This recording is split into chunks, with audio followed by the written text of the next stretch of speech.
My coworker falsely accused me of SA and destroyed my career. Then I discovered my vindictive ex orchestrated the whole thing. So I documented everything and destroyed them both. All right, Reddit. My ex-girlfriend and my coworker destroyed my life after setting me up and falsely accusing me. But I came back, built a case, and destroyed them both. But that's not even the whole story. Strap in and bear with me till the end. Name's Hugo. 31 male. I was a regional sales manager for a medical equipment company. Decent gig, good pay, on the road 3 days a week hitting up hospitals and clinics. Been there 6 years, started at the bottom and worked my way up. 3 months back, we brought on this new account coordinator named Miranda. Mid-20s, dressed sharp, carried herself with confidence. She had the desk right next to mine in our open office setup. We'd chat here and there. Weather stuff, weekend plans, complaining about our boss being up everyone's rear end. Normal coworker talk. One afternoon, she asked if I could help with a client presentation. Said she was still learning the medical terminology and didn't want to look stupid. We stayed late in the conference room going over slides. Door wide open, lights blazing. Half the office still grinding away on their own stuff. I walked her through the technical specs, threw out some suggestions for her pitch, sent her the updated deck, then headed home. This was a Tuesday. Thursday morning, I got called into my boss's office. He looked uncomfortable as hell. The HR director was sitting there, plus some woman I'd never met. External investigator, she said. They got a complaint, serious stuff. I needed to cooperate fully. Then they dropped the bomb. Miranda said I SA'd her. Excuse me? I asked, completely confused. They continued. She claimed I cornered her in that conference room Tuesday night, touched her inappropriately, made advances. When she shut me down, I got aggressive, grabbed her. She was scared out of her mind but didn't know what to do since I was above her on the food chain. I just sat there feeling like someone kicked me in the chest. My boss wouldn't even look at me. HR lady kept her face blank, all professional. The investigator stared at me like I was some specimen under glass. I told them what really went down. We reviewed her presentation. I helped with the medical terminology. That's it. Door stayed open the whole time. People walked past. Nothing inappropriate happened because literally nothing happened. They said they'd look into it. Until then, I was suspended with pay. I had to leave right then, hand over my badge, not talk to Miranda or anyone involved. Security walked me out like I was some kind of threat. Packed my desk in a cardboard box while the whole office watched. I walked through that place with 2 guards flanking me like I might snap. The looks people gave me, that's what really got me. The instant judgment. How conversations just stopped dead when I passed. How some of the women actually stepped back from me. I'd worked with these people for 6 years. Helped half of them get promoted. Covered for them when they needed days off. And in 10 minutes flat, I became a predator in their eyes. Drove home at 11 on a Thursday morning and sat in my apartment trying to process what the heck just happened. The phone stayed silent. Not one person from work reached out. Nobody asked for my side. By Friday morning, I got why. Somebody leaked it to the office rumor mill. My phone started blowing up with texts. Vague messages from people I thought were friends. Hey man, heard what happened. That's insane. Dude, is it true? Always thought you were solid. Past tense. They'd already written me off. The investigation dragged on for 3 weeks. 3 weeks sitting at home while my life crumbled. The company froze everything. My clients got reassigned. Projects got handed off. Work phone got cut off. They were erasing me while figuring out whether to officially fire me. Then my sister called on day 5, Trinity, and made things even worse. She's 2 years younger, worked as a social media coordinator for some nonprofit. We'd always been tight, or so I thought. I'd floated her rent 3 times over the past 2 years when she was between gigs. Co-signed her car loan when her credit was trash. She was the golden child growing up, could never do wrong in our parents' eyes, but she always came to me when she needed help. I heard what happened, she said, voice cold as ice. Mom called me. It's not true. Nothing happened. This whole thing is crazy. That's what they all say. Pause. I've been reading up on this. Women don't lie about these things. The stats show false accusations barely happen. And you've always had problems with women? What are you talking about? I've never had problems with women. Brielle told me how you treated her, how you strung her along for 3 years then just dropped her when she wanted commitment. That's emotional abuse. And now this. It's a pattern. My stomach dropped. Brielle is my ex-girlfriend. You've been talking to Brielle? She reached out after you guys broke up. We've stayed in touch. She's been dealing with a lot because of you. I tried explaining. Told her about the open door, the professional setting, how nothing went down. She cut me off. I can't support this. I believe women. I have to believe women. And right now, I believe her over you. She hung up. Last time we talked during the suspension. My parents called 2 days later. Short conversation. Dad did most of the talking, said they'd heard from Trinity, said they were disappointed, hoped I'd take responsibility for what I did. Mom stayed quiet in the background. I tried defending myself, but Dad shut me down. Son, we raised you better than this. If you messed up, own it. Don't make it worse by lying. They didn't believe me either. Their own son. Because Trinity had already poisoned the well. I tried finding a lawyer, but the first two said the same thing. Wait for the investigation results. If they fire you, then we can talk wrongful termination. If they don't, you've got nothing to sue over. So I waited. The investigator talked to everyone on our floor, pulled security footage from the building, went through my emails, messages, and calendar. They were thorough, I'll give them that. And they found nothing. No evidence of assault, no witnesses to anything inappropriate. Security footage showed exactly what I said. Door open, professional interaction, me leaving first while Miranda stayed to grab her stuff. But here's the thing about accusations like this. Evidence doesn't matter as much as you'd think, because Miranda had a story. A detailed, emotional story about feeling threatened and scared. About me using my position to intimidate her. About not wanting to report it, but finally finding the courage. She cried during her interview. Multiple people confirmed it. Said she was shaking, barely able to get the words out. Oscar-worthy performance. The investigators' report came back inconclusive. Couldn't prove it happened, couldn't prove it didn't. Recommended mediation and keeping us separated going forward. Meaning, we're not sure, but we're not taking risks. My boss called me on a Wednesday afternoon. I could come back. Different responsibilities, though. No more client-facing role. No more travel. They were moving me to an internal spot. Data analysis.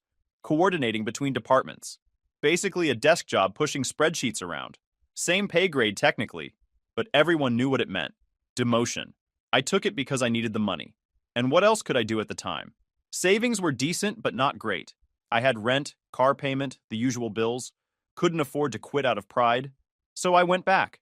Different desk, shoved in a corner, away from everyone. Miranda still had her same spot. Still had her job, her responsibilities, her client relationships. She was the victim. I was the cautionary tale. People avoided me. Not super obvious, but enough to notice. Conversations ended when I showed up. Nobody invited me to lunch. Friday happy hour texts stopped coming. I was technically employed, but socially isolated. And Miranda? She played it perfectly. No gloating. No scenes. Just went about her work looking occasionally sad and brave. Some of the women on staff took her under her wing, made a point of sitting with her at lunch, backing her up. She had allies while I had a corner desk in silence. But something felt off. Small things that didn't add up. The data analysis job sucked. Spent my days pulling reports, matching up sales numbers, sending summaries to department heads who barely acknowledged my emails. The kind of work they give someone when they want them to quit without officially firing them. I stuck with it. Head down, did the work, collected the paycheck. But I started noticing stuff. Miranda got promoted 2 months after her accusation. Account coordinator to junior sales associate. Got my old territory, actually. The one I'd spent 4 years building. My clients, my relationships, my commission structure. All handed to her. Nobody thought that was weird. A success story, they called it. Rising star, overcoming adversity. She gave a presentation at the company meeting about resilience and finding your voice. Everyone clapped. I sat in the back watching my career get handed to the person who destroyed it. Then I saw her at a bar downtown on a Saturday night. I was there with some old college buddies who didn't work with me and had no clue about any of this. Just trying to have a normal night. Pretend my life wasn't in shambles. Miranda was across the room with 3 other women. Laughing, dancing, having a good time. Not exactly the behavior of someone traumatized. One of the women with her looked familiar, but I couldn't place her. Dark hair, sharp features, expensive clothes. They seemed close. Really close. Kept hugging, whispering to each other, laughing at inside jokes. I left before they spotted me. Didn't want drama, didn't want Miranda claiming I was stalking her or some new accusation to pile on, but that woman's face stuck with me. Spent the next few days trying to remember where I'd seen her. Went through my memories, old photos on my phone, anywhere. Finally hit me when I was scrolling through some old pictures. She'd been in the background of a photo Brielle posted maybe a year ago. College friend or something. Started looking into it more. Not obsessively, just when I had time. Checked Brielle's social media. She'd made everything private after our breakup, but I remembered some of her friends. Found the woman's profile through mutual connections. Name was Nadia. And yeah, she and Brielle went way back. College roommates, stayed close. Weird coincidence, I thought. Brielle's friend hanging out with the woman who accused me. But maybe not that weird. Same city, similar age groups, people overlap. Then I found the photo. Took me another week of casual digging, going through Nadia's tagged photos from months back. There it was. A birthday party from 5 months ago. Brielle, Nadia, and Miranda. All together. Smiling, arms around each other. 5 months ago. 2 months before Miranda applied to work at my company. They knew each other. Before any of this started. I sat there staring at that photo for probably 20 minutes. Could still be coincidence. Brielle had a big social circle. Maybe Miranda was a friend of a friend. But my gut said otherwise. So I started paying closer attention at work. Miranda's patterns, her behavior. She was comfortable around me. Too comfortable for someone who'd supposedly been SA'd. No nervousness. No avoidance beyond what looked professional. Just acted distant when other people were watching. But I needed more than photos and gut feelings, though. Needed something concrete. So I started documenting everything. Her schedule, who she talked to, when she left work. Basic observations. Not stalking, just paying attention in ways I hadn't before. Noticed she'd take phone calls in her car during lunch. Every day, same time, same spot in the parking lot.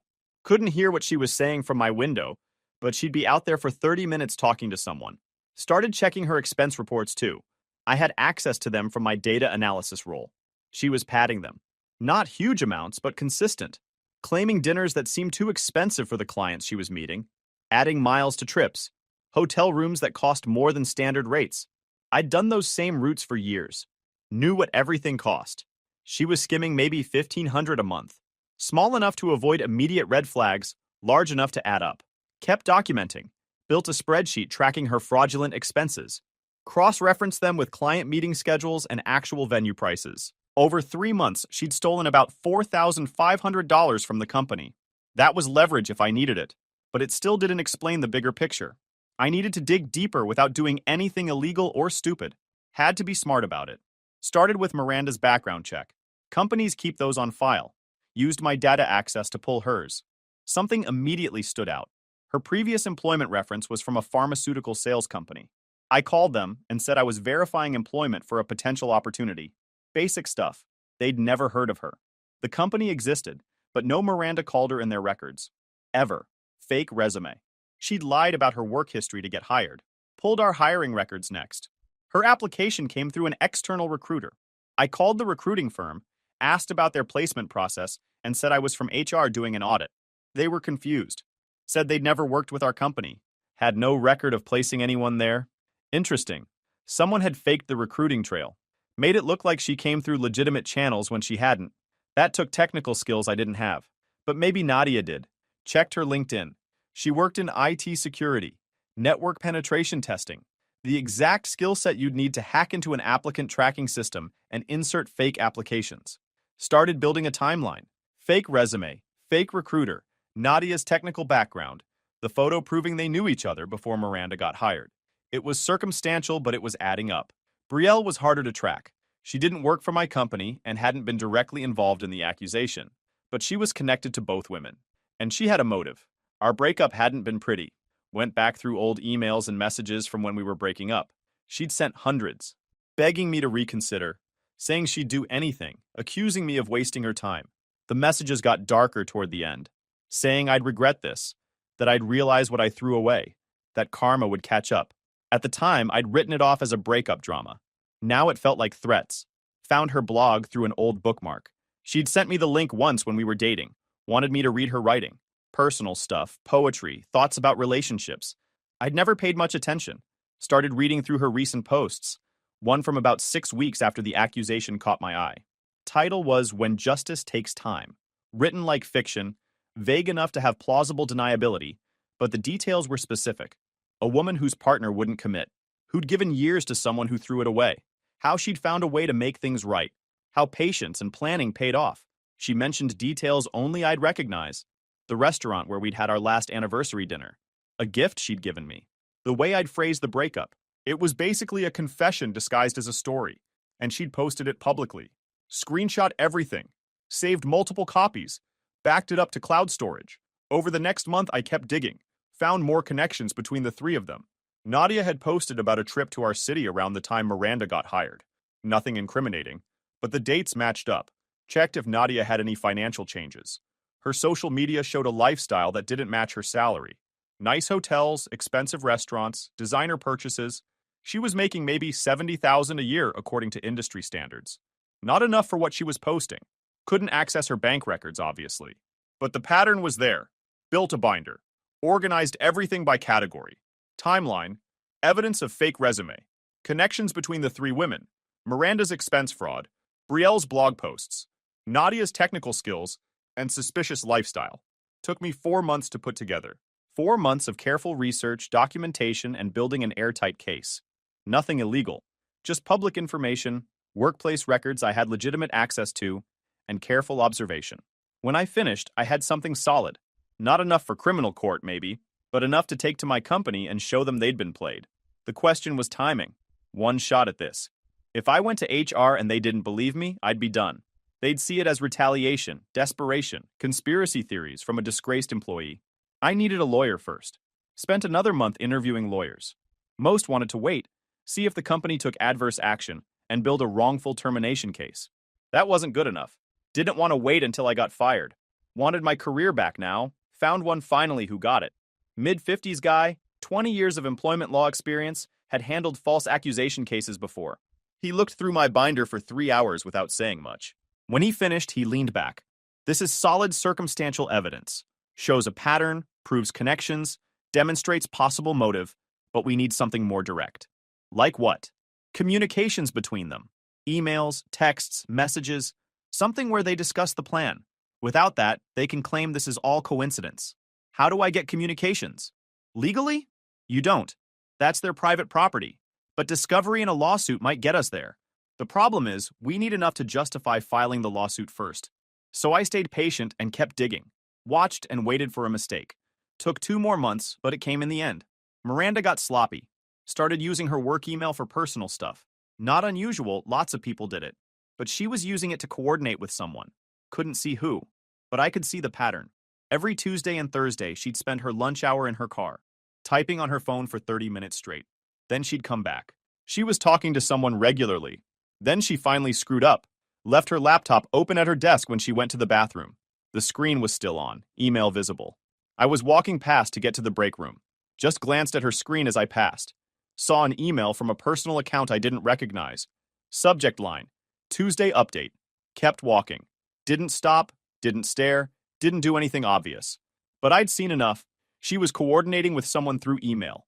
Using her work account because she probably thought it was safer than personal stuff. The next day, I accidentally spilled coffee near my desk. Made a big deal about it, asked IT for help. The tech who came over was a contractor. Young guy I'd chatted with a few times before this whole thing. He was friendly, didn't treat me like a predator.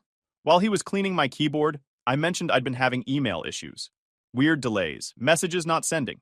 He said it happened sometimes. I asked if there was a way to check email logs, see if messages were getting stuck. He pulled up some admin screen, showed me the email server interface, explained how messages got routed, where they could get delayed. I played dumb, asked questions, and thanked him for the help. But I'd seen what I needed. The admin interface existed, and access wasn't as restricted as I'd thought. Spent the next week being extra friendly with IT. Brought coffee, asked about their projects, showed interest in their work. Built rapport with 3 different contractors. One of them mentioned they were short-staffed. Too many tickets, not enough people. I offered to help with basic stuff. Password resets, account unlocks, simple tasks that didn't require admin access. They were grateful for it. Gave me a basic support login. Couldn't access sensitive stuff, but it let me see ticket histories and some system logs, including email routing logs. Took another 2 weeks before I found what I needed. Miranda had been emailing with an account registered to a name I didn't recognize. Messages every Tuesday and Thursday, consistent timing, subject lines that were vague but regular. Traced the email address through public records and social media searches. Took forever, dead ends everywhere. But finally found it. The email was registered to a woman who went by a nickname. Her real name was Nadia Aldridge. Nadia, Brielle's college roommate, Miranda's friend, the IT security expert. They'd been communicating for months, all through email, thinking it was safe because they used Miranda's work account and Nadia's personal account. But I still couldn't access the actual emails. Still needed the smoking gun. The actual messages showing they'd planned this. My lawyer said what I had was strong enough to take to the company now. Showed a clear connection, proven coordination, evidence of fraud through the fake resume and expense reports. Combined with Brielle's blog posts and the suspicious timing, it was enough to demand a real investigation. But, he said, if you want to completely bury them, we need those emails. Need proof of explicit planning and conspiracy? Otherwise, they can still claim misunderstanding, coincidence, or deny everything. How do we get them? File a lawsuit, request discovery, force them to turn over communications. If they refuse or delete evidence, that's obstruction. Works in our favor. That takes months, usually, but we can move faster if we go to the company first. Show them what we have. Tell them we're filing a lawsuit that will expose their negligent hiring and investigation practices. Most companies will cooperate to avoid that exposure. They'll do their own internal investigation, pull those emails themselves, and hand us exactly what we need. It made sense. Companies protected themselves first. If I showed them they'd been scammed and were liable for everything that happened to me, they'd turn on Miranda fast. And that's, ladies and gentlemen, when things started getting interesting. My lawyer drafted a letter to the company's legal department, didn't accuse anyone directly, just stated we had evidence of potential fraud in Miranda's hiring and misconduct in the investigation of accusations against me. Requested a meeting to discuss new information that had come to light. They agreed within 24 hours. Set it for the following week. Spent that week preparing. Went through the binder one more time, made sure everything was organized, highlighted key connections. My lawyer made copies, prepared a presentation outline, got ready to walk them through everything.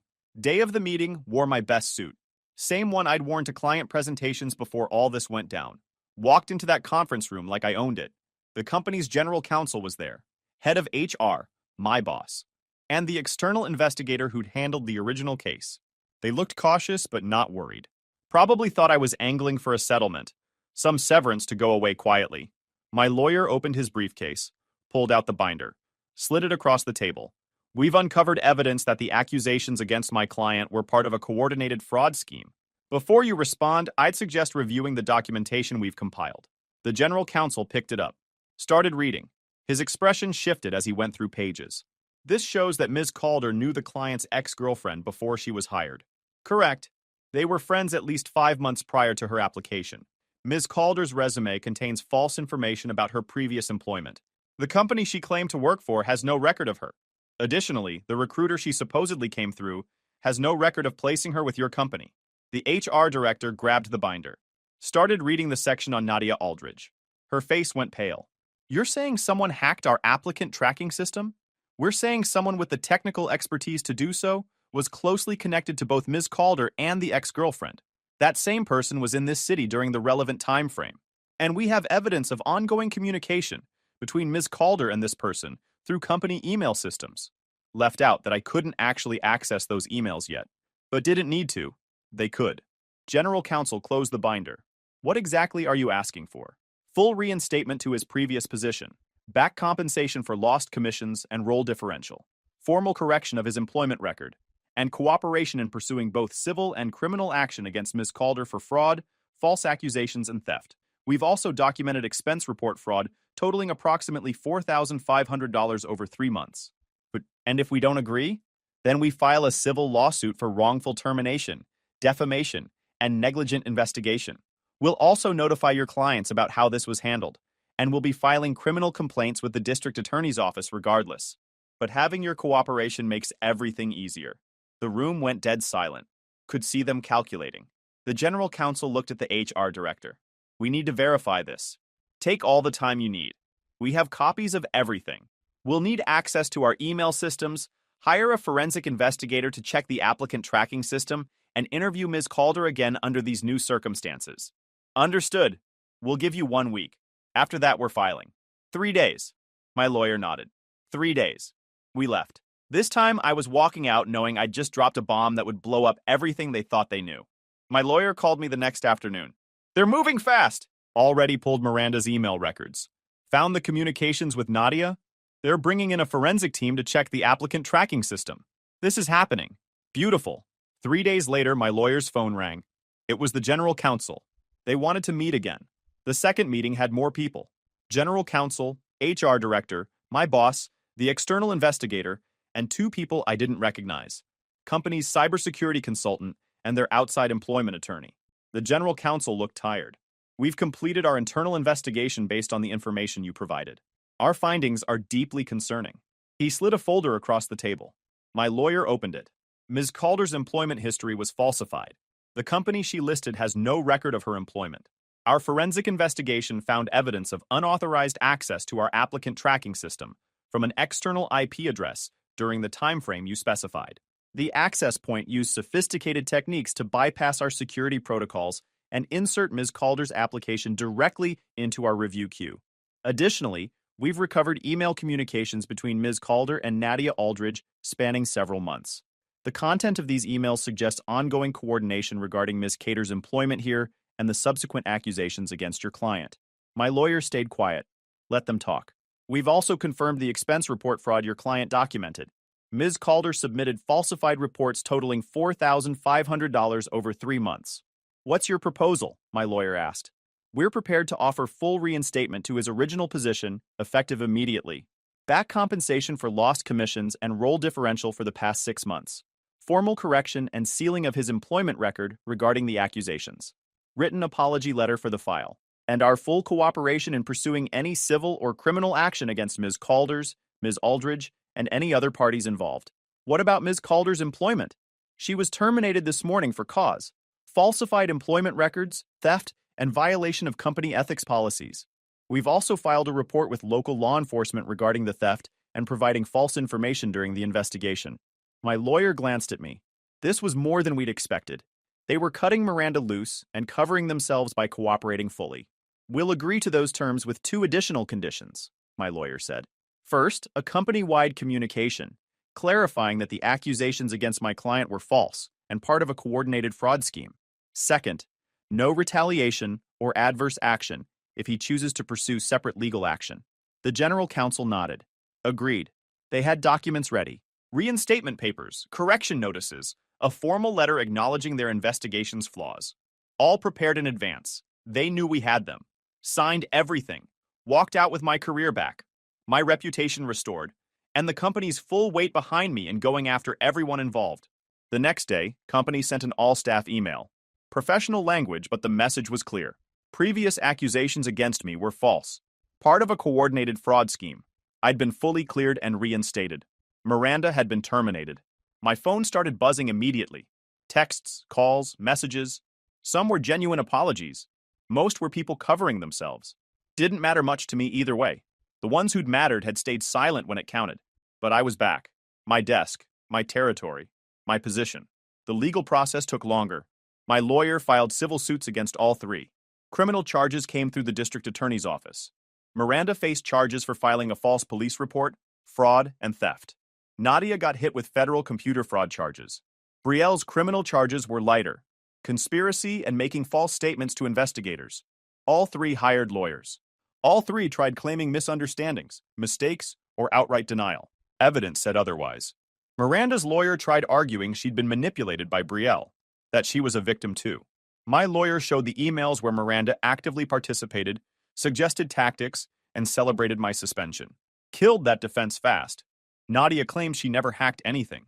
Forensic evidence showed the unauthorized access came from her VPN. Combined with her IT security background and the timing of her visit to our city, it was pretty damning. Brielle's defense was the weakest. Said her blog was fiction, that she had no knowledge of any accusations, that she'd simply maintained a friendship with Miranda, coincidentally. Then we showed the court her emails with both women, coordinating and discussing strategy. Took 8 months for everything to work through the system. Miranda pleaded guilty eventually. Evidence was too strong. Got sentenced to 14 months and 3 years probation, plus restitution for the stolen money and court costs. Nadia fought longer, but eventually took a plea deal. 2 years federal prison for computer fraud and unauthorized access to corporate systems. Felony conviction meant her IT career was done. Brielle's case was most complicated. Civil suit went first. Sued her for $1,400,000. Lost wages, emotional distress, reputational damage, punitive damages. Her lawyer fought it, but the evidence was overwhelming. The jury took 6 hours. Came back with a verdict in my favor, full amount. She'd never pay it all, but her wages would be garnished forever. Every job, every paycheck, A chunk came to me. The criminal case was weaker against her. She'd coordinated but hadn't directly participated in the accusations or the hacking. Ended up with probation and community service. Light sentence, but she had the civil judgment hanging over her for life. The company gave me a formal promotion 6 months after reinstatement. Senior regional manager. Raise, bigger territory, better commission structure. Probably guilt money. I took it anyway. Earned it after what they put me through. Life got back to something close to normal. Had my career back. Had 3 people facing serious consequences for what they tried to do to me. But there were still loose ends to handle. Rebuilding took time. Not just professionally, but personally. People who'd abandoned me during the suspension suddenly wanted back in. Former co-workers who'd avoided me started acting friendly again. I remembered, though. Remembered exactly who'd stayed silent. Who'd spread rumors. Who'd treated me like a predator based on an accusation alone. So I just quietly kept my distance. Professional, but cold. Worked with them when necessary, but didn't rebuild friendships. Didn't go to happy hours. Didn't engage beyond work requirements. Some of them eventually figured it out. Would ask if everything was cool, if I was still upset about how things went down. I'd give them the same answer. We're good professionally. That's all that matters. They'd usually get uncomfortable and drop it. A few tried pushing, saying they'd been in a tough position, didn't know what to believe, were just trying to be supportive of everyone. I'd nod and change the subject. Held grudges? Maybe. But more like I'd learned who people really were when things got hard. My boss handled it better than most. He'd apologized directly, multiple times, testified on my behalf during the civil trial, explained how he'd failed to question the accusations properly, how he'd let the investigation get influenced by office politics. He genuinely seemed to regret it. So I worked with him normally. But the relationship was different. Trust was gone. When he asked for my recommendation for a director position at another company a year later, I declined. Told him I didn't feel comfortable giving recommendations given our history. He understood. Said he deserved that. We maintained a decent working relationship, but both knew it would never be what it was before. Brielle's life fell apart steadily. Lost her job when her employer found out about the charges. Lost 2 more jobs over the next year, when background checks revealed the conviction. The civil judgment meant her wages got garnished immediately, making it harder to afford rent. She moved back in with her parents eventually, posted increasingly bitter stuff on social media about the justice system and how men always won. Zero self-awareness about her role in everything. Miranda moved to a different state after serving her sentence. Changed her name legally, trying to escape the conviction record. My lawyer tracked her through the restitution payments she owed. Last I heard, she was working retail. Her career in medical sales was permanently over. Nadia got out of federal prison after 18 months. Moved back home, worked at a grocery store. Her LinkedIn disappeared. No tech company would touch her with a federal conviction for computer fraud. All 3 destroyed their futures. But there was one piece of unfinished business. My family. Trinity, my sister, called about 3 weeks after Brielle's criminal conviction. Probably heard through the grapevine. Maybe Brielle herself had reached out, crying about how unfair everything was. Hey, she said, voice small. I heard about everything. Yeah, I've been reading the court documents. They're public record. Saw all the evidence. Stayed quiet. Hugo, I need to apologize. I am so sorry. I should have believed you. You're my brother and I didn't even give you a chance to explain. Just believed Brielle over you. Got mom and dad involved. Okay, I was wrong. Completely wrong. I know that doesn't fix anything, but I need you to know I understand what I did. You done? Long pause. I want to fix this. Want us to be family again. I know it'll take time, but I'm asking for a... No. Silence on the other end. What? I said no. You chose to believe Brielle over me, your own brother. When I needed family support, you turned on me. You convinced mom and dad I was guilty. That's your choice. Now you live with it. It's not that simple. I was trying to do the right thing. Supporting women who come forward is important, and I thought, you thought stats and theories mattered more than 6 years of knowing me. You were wrong, and now you want forgiveness because it turns out I was telling the truth. But you should have believed in the first place. Please, Hugo, I'm asking you to let me make this right. Can't make it right. There's nothing to fix. We're done. Mom and dad want to talk to you too. They feel horrible about how they handled this. They should. They believed you over me. Didn't even ask for my side. So no, they don't get to talk to me either. You can't just cut us all off. Watch me. You all made your decision when it mattered. Now I'm making mine. She started crying. Please don't do this. I'll tell mom and dad how wrong I was. Just give me a chance. Had your chance. Every day during my suspension. Every day you could have called and said, I believe you. You didn't. That was your chance. You blew it. Hung up. She called back multiple times. Blocked the number. My parents tried calling. Blocked them too. They showed up at my apartment once. Didn't answer the door. They wanted to fix things. But some things can never be fixed. Some betrayals don't get forgiven. Moved on without them. Built a life where I didn't need family who'd turn on me the first time things got hard.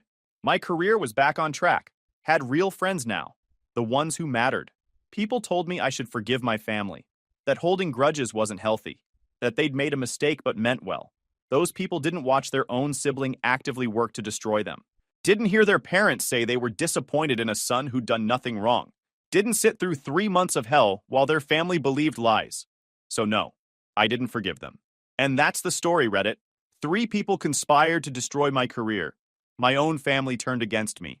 I discovered the truth, gathered evidence, and destroyed the 3 of them while permanently cutting my family off. Now, I sleep fine at night. If you enjoyed this video, please hit that subscribe button. It really helps the channel and help us bring you more and better stories. Thanks.